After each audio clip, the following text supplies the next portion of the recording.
Ito ang UNTV News Worldwide.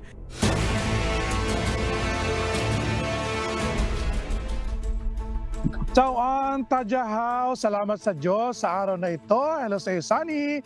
Good morning, Kuya, at good morning sa ating mga kasambahay. Time check po muna tayo. Ngayon ay alas 4:33 ng umaga sa Pilipinas. Magandang umaga sa ating mga kababayan sa Pilipinas. Yes, good morning, Amiel, kamusta na? Long time no see. Magandang hapon naman at malamig na hapon dito sa amin sa Western Hemisphere. Ngayon ay araw ng Martes, January 2, 2022. Mula sa Tubay, Taiwan, ako si Amiel Pascual. Alam mo, Amiel, dito naman sa amin ay January 1 pa lang sa Amerika. Mula dito sa Santa Clarita, sa California, USA. Ako si Sunny Cos. Maghatid sa inyo ng mga umatkabong balita mula sa iba't ibang panig ng mundo. UNTV News Worldwide sa ating Global Headlines.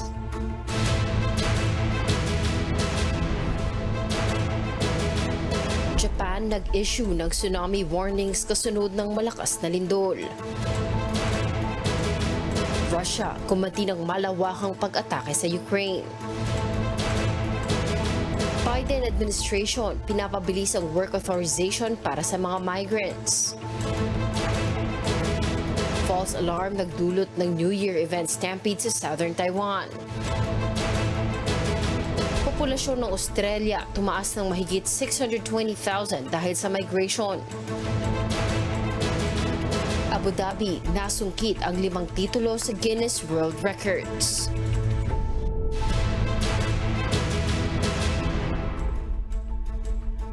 Una sa ating mga umatkabong balita. Naglabas na ng babala ang Japan kaugnay sa banta ng tsunami sa bansa ito ay kasunod ng malakas na pagyanig sa Central Region ng Japan. Ito ang umatkabong balita ni Axis Salem.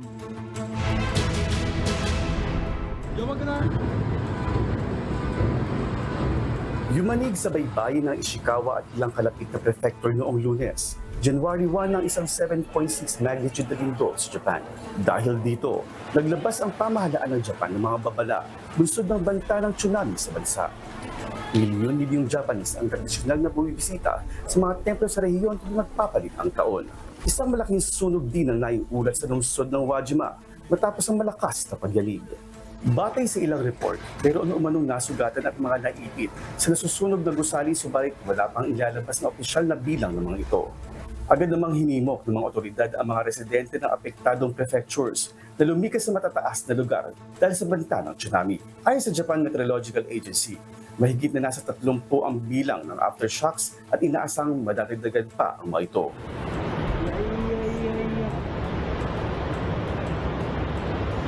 Mahigit sa 1 metrong tsunami waves naman ang umabot sa ilang mga lugar. Mas maliit ito sa binabalang 5 meter o 16 feet ng mga otoridad. Samantala, muli na namang nabuhay ang pangamba sa Fukushima kung saan nagkaroon ng nuclear disaster noong 2011 kasunod ng malalakas na pagyanig sa northeastern coast ng bansa. Axis Salem, UNTV News and Rescue. Diyos ang aming sandigan, serbisyo publiko ang aming pinahahalagahan. Hindi bababa sa 35 ang bilang ng nasawi dulot ng isang Israeli airstrike sa Central Gaza. Mga sibilyan sa Gaza pinayuhan ng umalis sa lugar upang wag nang madamay ayon sa isang opisyal. Ito ang umatikabong balita ni Erica Luzong. 35 tao ang nasawi sa isang Israeli bombing strike na naganap sa Central Region ng Gaza linggo December 31. Kasalukuyang nagsasagawa ang Israeli forces ng kanilang operatiba at paglusob sa bayan ng Khan Yunis upang tugisin ang mga miyembro ng Hamas. Dito ngayon ang focus ng halos 3 buwan ng digmaan na patuloy ring nagdudulot ng takot ng mass destruction sa rehiyon. Ayon naman kay Israeli Prime Minister Benjamin Netanyahu, magpapatuloy pa hanggang sa mga susunod na buwan ang giyerang ito kahit patuloy ang international calls para sa ceasefire.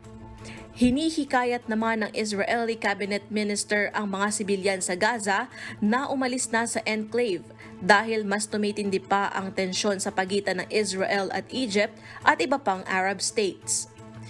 Binalaan ng United Nations ang mga residente sa Gaza ng panganib ng pagkagutom at sakit dahil sa kasalukuyang winter cold. Pinulbos na ng Israeli military ang marami sa mga tahanan na Gaza kung saan naapektuhan ang 2.3 million na mga residente nito. Samantala, inanunsyo rin ng US military ang pagpatay sa ilan sa Iran-backed Houthi rebels sa Red Sea na nagdulot pa ng mas matinding tensyon sa giyera sa Gaza noong linggo. Erica Luzong, UNTV News and Rescue Canada. Diyos ang aming sandigan, serbisyo publiko ang aming pinahahalagahan. Nagsagawa ng malawakang missile at drone strike ang Russia bilang ganti sa Ukraine na ikinasawi ng 24 na mamamayan nito. Mga namatay sa malawakang pag-atake sa Ukraine, hindi bababa sa 26 na tao habang nasa 120 naman ang mga sugatan. Mula sa New Brunswick, Canada, may umaatgawang balita si Charles Corpus live.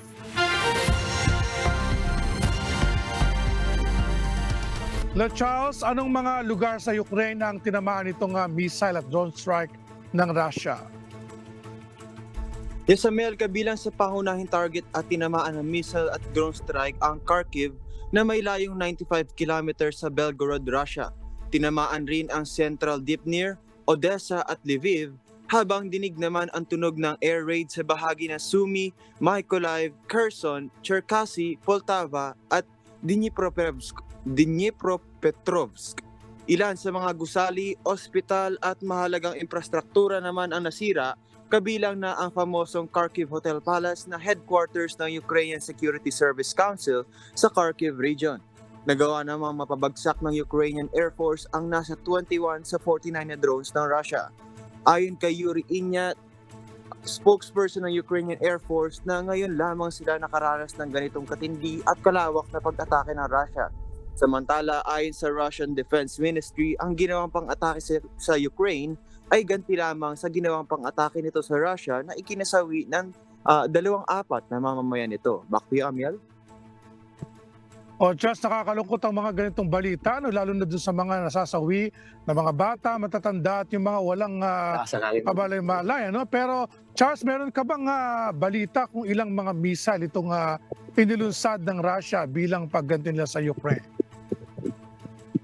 Yes, Amel, ayon sa Ukrainian National Police, at least 6 na missiles ang tumama sa Kharkiv. Amel? Alright, Charles, wala tayong ibang mahihiling kundi sana matapos na itong giyera na ito. No? Salamat, Charles Corpus, mula sa New Brunswick, Canada. Samantala sa kaugnay na balita, nagbabala si Russian President Vladimir Putin na mas mapalalakasin ng Moscow ang pag-atake nito sa Ukraine.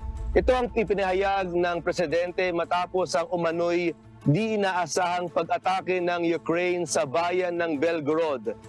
Sa di umano'y pag-atake ng Ukraine, 24 ang namatay at 100 ang sugatan noong Sabado, December 30.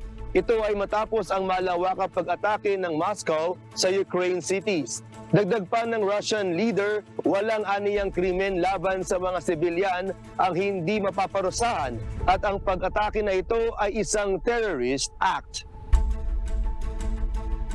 Balitang Amerika naman tayo, nais ng Biden administration na pabilisin ang pagbibigay ng work authorization sa mga legal migrants na tumatawid sa southern border. Ito ay sa gitna ng patuloy na negosasyon sa border measures sa pagitan ng Senate Republicans at White House. Ito ang umaatgabong balita ni Klein Sinka. Tinatawag na makailan na U.S. Citizenship and Immigration Services o USCIS ang isang pre-registration program upang mas mabilis ang pagproseso sa mga work permits ng mga migrants na legal na nakarating sa Estados Unidos. Gumagamit ang mga ito ng CBP One App Appointment System na gawa ng US Customs and Border Protection. Lain nito na makapagtrabaho ng legal ang mga libo-libong migranteng umaasang magkaroon ng mas mabuting pamumuhay sa Estados Unidos. Unang ginamit ang app na ito sa Brownsville, Texas at kalaunan ay ginawa na rin sa El Paso at San Isidro, California. Ayon naman kay Caroline Ander, Executive Director ng Border Servant Corps, isa itong game changer dahil maaari nang makakuha ng legal na trabaho ang mga tao na ikipagsapalaran at tumali sa kani-kanilang bansa. Samantala, humingi naman ng tulong ang Democrat-led cities gaya ng New York at Chicago dahil sa libo-libong migranteng dumadating sa kanilang estado. Hinimok naman ni New York Mayor Eric Adams na mapabilis ang pagbibigay ng work permits sa mga ito dahil nahihirapan silang tulungan ang 126,000 asylum seekers. Ang ilang migrante kaunti lang din ang dala at nangangailangan ng matitirhan. Makalipas ang 2 buwan, nasa 30 araw na lang ang processing time para sa work permits mula sa CBP One app mula sa dating mahigit 4 na buwan. Nagbibigay din ang ahensya ng on-the-ground work permit registrations sa New York City, Chicago, Boston at Denver. Ayon sa USCIS, nakapag-issue na sila na aabot sa 5,000 work permit, ngunit nasa 1,415 na tao o nasa 45,000 ang pinaprocess ng CBP One app na pumapasok sa California at Texas. Sa pamamagitan ng app na ito na isasaayos rin ng CBP ang proseso para sa mga asylum seekers at mababawasan na rin ang lumulubong backlog sa immigration court system. Klein Senka, UNTV News and Rescue USA. Diyos ang aming sandigan, serbisyo publiko ang aming pinahalagahan.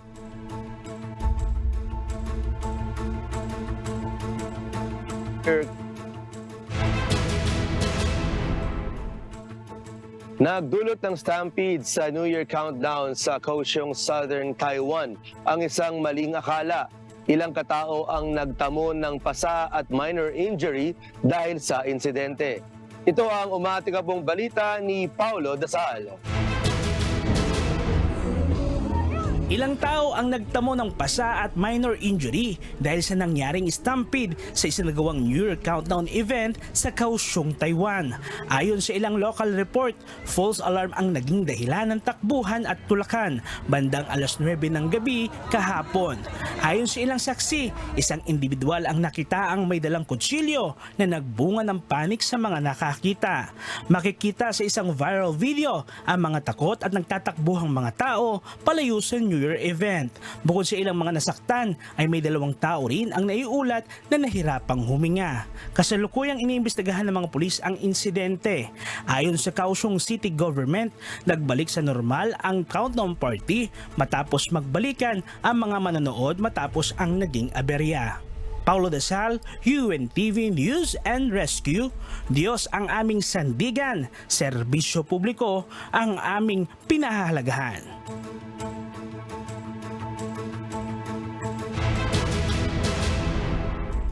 Punta naman tayo ng London under Sunny.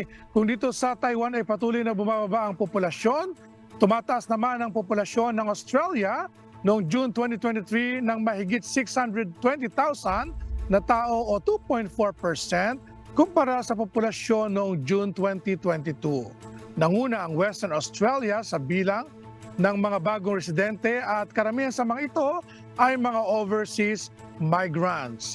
Ito ang umaatkabong balita ni Danny Delieva. Noong June 2023, umabot sa 26.6 million ang populasyon ng Australia, mataas ng 2.4% kumpara noong June 2022. Tumaas ito ng 624,100 sa pagitan ng July 2022 at June 2023, kung saan 106,100 ay mula sa natural population increase at 518,100 naman ay mula sa net overseas migration. Ito ang pinakamalaking bilang ng population increase sa bansa sa loob ng 2 dekada, gayon din pagkalipas ng COVID-19 pandemic. Temporary visa holders katulad ng international students at skilled workers ang pinakamalaking bilang na nagpataas sa populasyon ng Australia sa nakaraang financial year.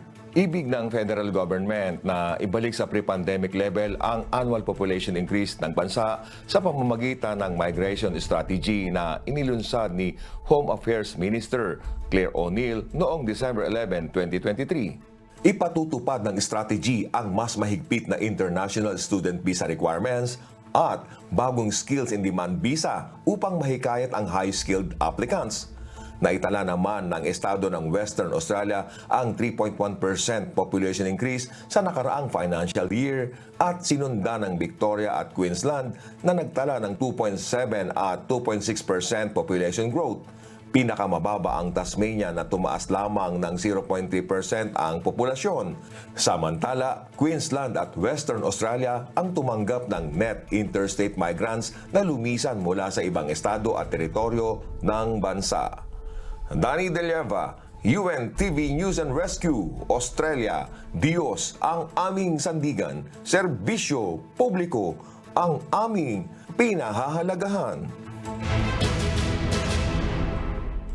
Rehas pala tayo ng kalagayan na Miel. Dito rin sa California ay bumababa ang aming population dahil nagmamigrate din sila pababa naman sa mga southern states. Samantala, Miel, kunin natin itong balita naman sa Europa na sorpresa ang publiko nang i-anunsyo ni Queen Margaret II ng Denmark ang formal niyang pagbaba sa pwesto sa darating na January 14, 2024 sa kanyang taunang New Year TV address. Ito rin ang ika-52 taon mula nang maging reyna ang monarch. Iiwan din ng 83-year-old Queen ang kanyang trono kay Crown Prince Frederick. Si Queen Margaret II ang natitirang reigning queen at kasalukuyang longest-serving current monarch sa Europe matapos nitong maupo sa trono noong 1972 dahil sa pagkasawi ng kanyang ama na si King Frederick IX. Sa liwat sa British royal tradition, walang magiging formal na crowning ceremony para sa 55-year-old na si Crown Prince Frederick. Sa halip, i-aanunsyo lamang ang kanyang pag-upo sa trono sa Amalienborg Castle sa Copenhagen. Si Crown Prince Frederick ay magiging King of Denmark at Head of State ng bansa na isang constitutional monarchy, kasama na rin ang Greenland at Faroe Islands. Punta naman tayo ng Middle East. Nasungkit ng Abu Dhabi at Ras Al Khaimah ang 5 titulo sa Guinness World Records para sa isinagawang fireworks display at live drone show para sa pagpapalit ng taong 2024. Namangha naman ng ilang mga nanood ng fireworks display. Ito ang umatatagabong balita ni Bradley Robuza. Nasungkit ng Abu Dhabi United Arab Emirates ang 4 na titulo ng Guinness World Records para sa isinagawang 60 minutes fireworks display at 5,000 drone show para sa selebrasyon ng pagpasok ng taong 2024. Maaga pa lamang ay naglakbay na ang libo-libong mga residente at mga turista patungo sa Sheikh Zayed Festival sa Al Watba, Abu Dhabi kung saan isinagawa ang record-breaking na fireworks at drone show. Ngayong taon, 3 kategorya ang nakamit na titulo ng Abu Dhabi sa Guinness World Records para sa may pinakamaraming fireworks na pinaputok, pinakamahabang duration ng fireworks display at fireworks formation execution. Kabilang sa presentasyon ang most helicopter-shaped fireworks fired in 30 seconds, most wheel-shaped fireworks in 30 seconds, most repeated fireworks in 30 seconds at the largest formation of a quick response or QR code performed by drone. Ang Chinese nationals na sina Ma at Sofia lubhang namangha sa nasaksihang fireworks presentation sa Abu Dhabi. The fireworks is amazing display, amazing show. We have been here from the afternoon and we take a round and find the best place.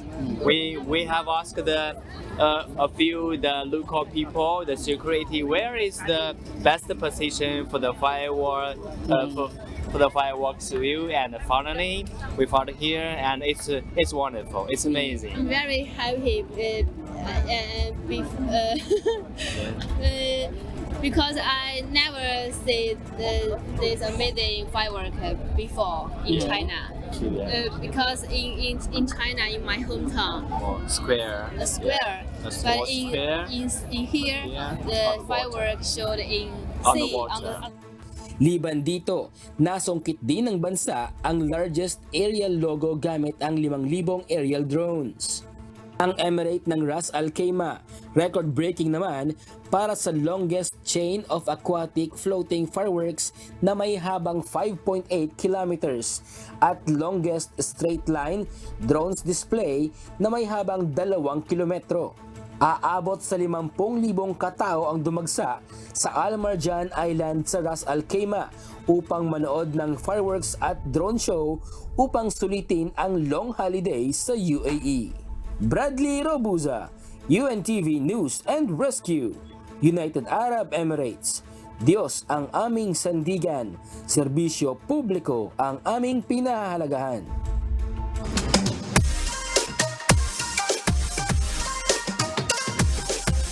Miel, talaga ang bilis ng takbo ng oras, Miel, dahil ito na ang di natin makakalimutan, ang pinakaabangan nating lahat. Miel, pwede bang bumati?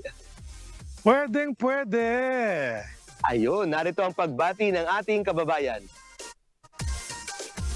Ako po si Alex Takasa, mula po dito sa Wellington, New Zealand, ay bumabati po ng magandang araw sa mga taga-Hacienda, Mexico, Pampanga at sa aking may bahay na si Sharon at ang aking mga anak na si Axel, Charlex at Elingel. Maraming salamat po sa Diyos. Ayan, mauna ako sa pagbati Sani. Binabati ko yung ating mga kababayan, ating mga kasamang nakatulong doon sa ating coverage, new coverage sa Taipei noong midnight ng January 1. At ganun din sa ating mga housemate dito sa Zhubei, Taiwan. At yung mga nakasama rin natin noong December 31 sa Taipei. Salamat po sa Diyos sa inyo pong pag-accommodate at doon sa ating celebrants na libre dito sa Taiwan. At binabati ko rin yung aking mga pamangkin na mababait dyan sa Pilipinas, sa aking nanay na lagi rin namang nanonood. At hello din po sa ating mga masugid na taga-subaybay sa YouTube at Facebook Live. Salamat po sa inyong patuloy na pagtangkilik sa mga programa ng UNTV, especially sa UNW. Sani? Yun, Miel, ako dyan sa lugar mo, may nag-sponsor sa inyo ng isang araw. Sa amin naman kanina, umaga, may nag-sponsor ng breakfast namin. Hello, Mercy, Makalalad. Salamat sa Diyos sa breakfast. At shout out, Miel, sa mga kasama ko ngayon. Kasama natin ngayon, Miel. Papunta kami kasi, Miel, ngayon sa Bakersfield, dito sa California. Dadalaw tayo sa isa nating senior na kasama na nasa ospital. Kasama natin ngayon ang Makalalad family. Andiyan sila, Brother Joseph at ang kanyang pamilya, ganun din si Brad Chris at ang kanyang pamilya, ang Conception family, shout out sa inyong lahat. At si Bianca din, kasama natin si Klein. Yan, nababiyahe kami maya after nito. Papunta naman tayo dyan sa Bakersfield. Makikita naman natin ang Paat family at iba pang mga kasama natin dyan sa Bakersfield, Amiel. At syempre, Amiel, dito sa lugar kasi namin, Amiel, ay January 1 pa lang sa lugar namin, Amiel. Patawid pa lang kami ng January 2 dito sa California. Binabati natin ang mga masugid natin taga-subaybay dito sa Los Angeles, sa parte ng California, Amiel. Lalo na sila Erwin Azul at ang kanyang butihing may bahay na si Aurora. Lagi nanonood sa atin. At ang Camarce couple, lagi nakatutok sa atin. Ganon din sila Sis Aleli, Mike Kakapulong at iba pang mga miyembro naman ng choir ng MCGI sa Los Angeles. Ganon din yung mga nanonood sa atin ngayong araw sa UNTV Channel 37, nakikinig sa atin sa Radyo La Verdad 1350 at ang laging mga nakatutok sa atin, Amiel, sa ating YouTube at sa Facebook account natin. Nandyan lagi sila Vivian Moneda, si Daniel Valdez, Ireneo Chamiso, at ang iba pa nating mga kababayan mula sa iba't ibang bahagi ng Pilipinas at sa iba't ibang bansa, Amiel, na laging nanonood sa atin sa buong maghapon at sa buong magdamag sa ating mga social media account, Amiel. Yan. Alright, sige, Sani, tawagin naman natin si Amigo Sherwin na tayo makibalita. Ano ba yung ating mga mga humahataw na balita dyan sa Pilipinas? Good morning, Amigo! Yes, good morning, Abel and Sunny. Kumusta na kayo? Ayan, medyo matagal-tagal tayong nagkita. Paano niyo ba sinelebrate ang holiday dyan sa inyong lugar? Ayan, dito naman sa atin sa Pilipinas, naging peaceful naman ayon sa PNP sa kabuuan, itong pagpapalit ng taon at hindi masyado ganon karami, kumpara ng mga nakaraang taon naman, yung mga naputukan, yung mga nadisgrasya dahil dyan sa mga paputok. So, yan. Oo. At bukod dyan, yung meron tayong good news ngayong araw, ipatutupad yung rollback sa presyo ng mga petroleum products. Amiel and Sunny. Oo, amigo, dito naman sa Taiwan, awa ng Diyos ay bagamat nagkaroon nga ng stampede doon sa southern Taiwan sa kanila ring ginawang New Year countdown dahil nagkaroon ng parang concert nagkaroon ng parang false alarm, nagkaroon ng tulakan at may mga ilang mga katao na nasugatan at nagkaroon sila ng pasa. Pero awa naman ng Diyos, wala namang nasawi at isa talaga sa binabantayan ngayon na amigo after nung nangyari na stampede dyan sa Korea, yung talagang pagbabantay ng crowd kung paano sila i-control, lalo na kapag pala nagkaroon na ng siksikan na tulakan, talagang walang maaaring puntahan, lalo na yung mga maiipit na mga babae, yung mga mahina ang katawan, hindi naman agad makakatakbo. Kaya yun naman ang ginawang paraan dito sa Taipei, doon sa kanilang largest New Year event, itong nag-cover tayo. Nakita natin kung paano ka-organize ang paglalagay ng mga barrier at meron ding mga nagbabantay na doon sa mga MRT stations at pumipigil doon sa mga tao ng pagpasok at paglabas, kumbaga controlled yung pagpasok ng crowd. At maging doon sa bawat area, may mga nilagay sila mga barricade at limit na kung ilan lang yung pwedeng pumasok at hindi talaga siksikan. Kaya naging maayos naman at di ko lang alam dyan, kay Lasani kasi ngayon ay January 1 pa lang dyan sa Amerika. Kumusta ba ang naging pagsalubong dyan ng 2024 sa ating pag-monitor, Sani? Magandang umaga dyan sa inyo sa Pilipinas, amigo. At Amiel, dito naman sa Amerika, kagaya na nabanggit mo, January 1 pa lang dito sa amin sa California, amigo. Pero kagabi ay nakatutok din tayo sa iba't ibang pagsalubong at mga celebration ng mga syudad dito sa Amerika sa pagdating ng 2024 dyan sa New York City. Awa ng Diyos, naging tahimik naman ang pag-celebrate ng mga kababayan natin at mga kapwa-tao natin sa Times Square, diyan sa tinatawag natin ng mga yung countdown nila ng yung bowl diyan sa New York City. Pero dito sa amin sa Los Angeles, amigo at Amiel, kapansin-pansin na tahimik ang pagpalit ng taon dito sa Los Angeles. May mga ilang mga maririnig tayong mga fireworks, pero hindi kasi masyado uso sa Los Angeles ang pagpaputok ng mga fireworks kapag papalit ng taon. Amigo, mas sineselebrate ang fireworks ginagamit dito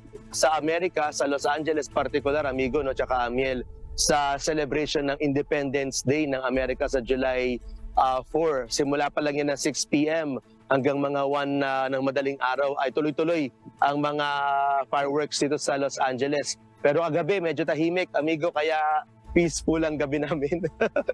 Kagabi. Pero ngayong umaga, merong world famous na Rose Bowl Parade na ginaganap sa Pasadena sa Los Angeles, California.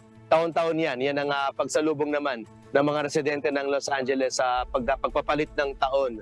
Dito sa lugar naman namin ngayon, kung saan ako naroon, amigo at Amiel, dito sa Santa Clarita, medyo tahimik din at malamig.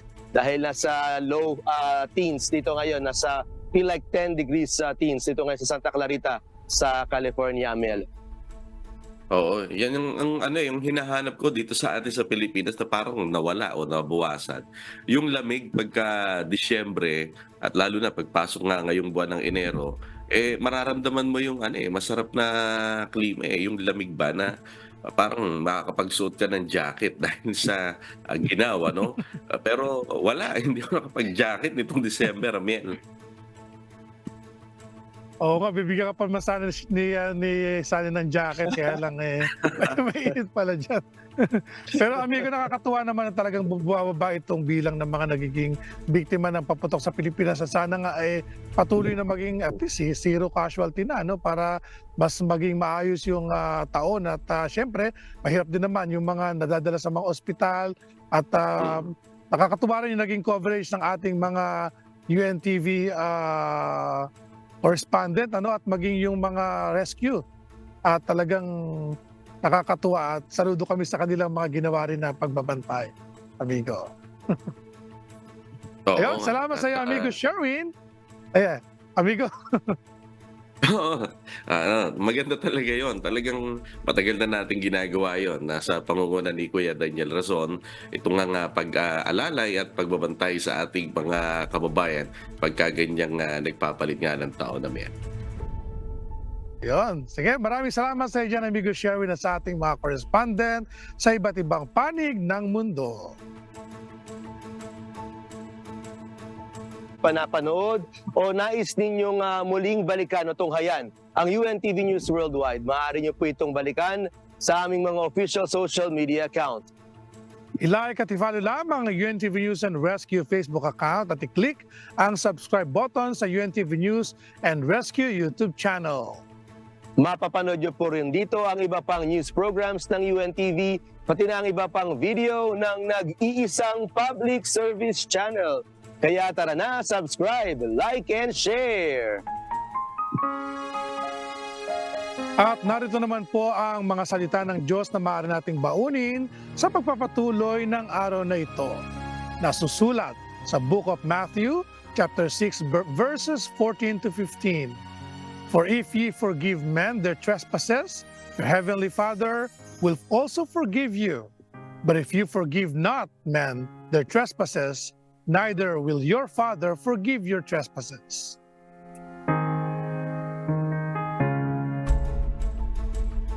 Amen. Salamat sa Diyos sa lahat ng kanyang mga paalalang salita sa atin sa araw-araw. At yan po mga kasangbahay, ang mga umatikabong balita mula sa iba't ibang panig ng mundo ngayong umaga ng Martes, January 2, 2024. Susunod na ang programang Hataw Balita Pilipinas sa UNTV at sa UNTV Radyo La Verdad 1350. Mula rito sa mahanging Santa Clarita, California, USA, ako si Sunny Cos.